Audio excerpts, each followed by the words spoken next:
एक ऐसी जगह जो ना जमीन पर है ना आसमान पर, लेकिन हर 90 मिनट पर दुनिया का एक चक्कर लगा लेता है। जी हाँ गाइस, मैं बात कर रहा हूँ इंटरनेशनल स्पेस स्टेशन ISS की। एक उड़ता हुआ स्पेस लैब जहाँ साइंस, टेक्नोलॉजी एंड फ्यूचर का मैजिक लाइव होता है। लेकिन सवाल है, धरती से लगभग 400 किलोमीटर ऊपर ये इतना बड़ा स्पेस स्टेशन कैसे बनाया गया, और यहाँ पे कैसे लोग रहते हैं, और कैसे एक्सपेरिमेंट वगैरह होता है। और सबसे इंटरेस्टिंग सवाल, यहाँ पे जो एस्ट्रोनॉट जाता है, वो जो क्रू मेंबर होता है, उसमें लगभग एक लड़की होना कंपलसरी क्यों हो गया है। सो गाइस, मेरा नाम है आशीष मंडल और आज हम बात करेंगे mystery of international space station.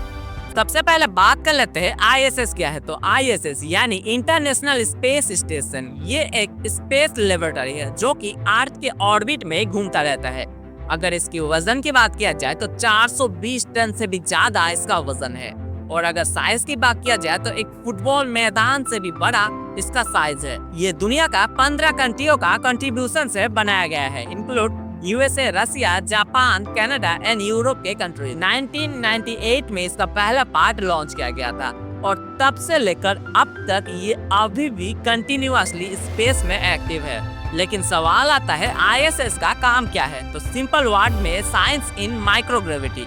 यहाँ हर दिन एक्सपेरिमेंट होता है, जैसे कि ह्यूमन बॉडी स्पेस में कैसे रिएक्ट करता है, क्या स्पेस में फूड ग्रो कर सकता है, मेडिसिन या वैक्सीन जीरो ग्रेविटी में कैसे काम करता है, और फ्यूचर के लिए मार्स और मून पे जाने के टेस्टिंग भी यही से होता है। तो आप लोग सोच ही सकते हैं कितना इम्पोर्टेंट ये जगह है हमारे लिए। इस इंटरनेशनल स्पेस स्टेशन में अब तक 270 से भी ज्यादा एस्ट्रोनॉट जा चुके हैं, जो कि वेरियस कंट्री के हैं। अब हम बात करेंगे वहाँ पे जो एस्ट्रोनॉट रहते हैं वो लोग कैसे रहता है, और कैसे पानी पीता है, कैसे खाता है, कैसे सोता है, सब कुछ। तो एस्ट्रोनॉट वहाँ पे लगभग मैक्सिमम 6 महीने के लिए रुकते हैं और वहाँ पे बहुत ही स्पेशल तरीके से लाइफ को जीता है।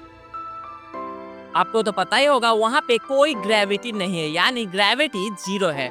इसीलिए सब कुछ आपको वहाँ पे तैरता हुआ ही मिलेगा। पानी, खाना पीना, साइंटिस्ट सभी लोग तैरते हुए ही नजर आएंगे। अगर वहाँ पे पानी पीने की बात किया जाए तो बहुत ही स्पेशल तरीके से वहाँ पे पानी पिया जाता है।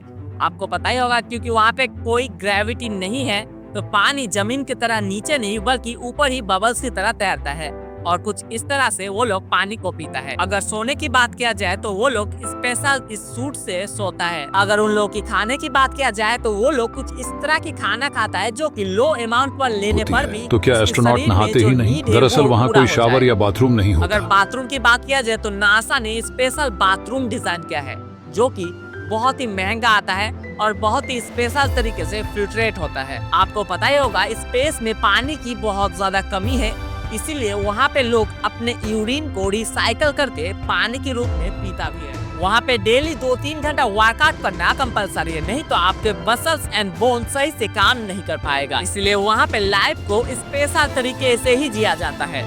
ये प्रोजेक्ट इतना ज्यादा सस्ता नहीं है मेरे दोस्त। इसको बनाने में 150 बिलियन डॉलर से भी ज्यादा खर्च हुआ है और इसमें बहुत सारे स्पेस रिसर्च सेंटर शामिल है। आपको पता ही होगा, इसको दुनिया का सबसे महंगा प्रोजेक्ट बताया जाता है। दुनिया का जो भी बड़ा बड़ा स्पेस रिसर्च सेंटर है, जैसे कि USA का नासा हो गया, रसिया का रोसकॉस्मोस हो गया, उसके बाद Japanese space research centre, Canadian space research centre, European space research centre, सभी लोग यहाँ पे लगे पड़े हुए। Even Indian space research centre जैसे कि इसरो भी यहाँ पे कंट्रीब्यूट कर चुका है। कुछ ही दिनों का बात है, एक्सेल 4 मिशन में सिद्धार्थ शुक्ला।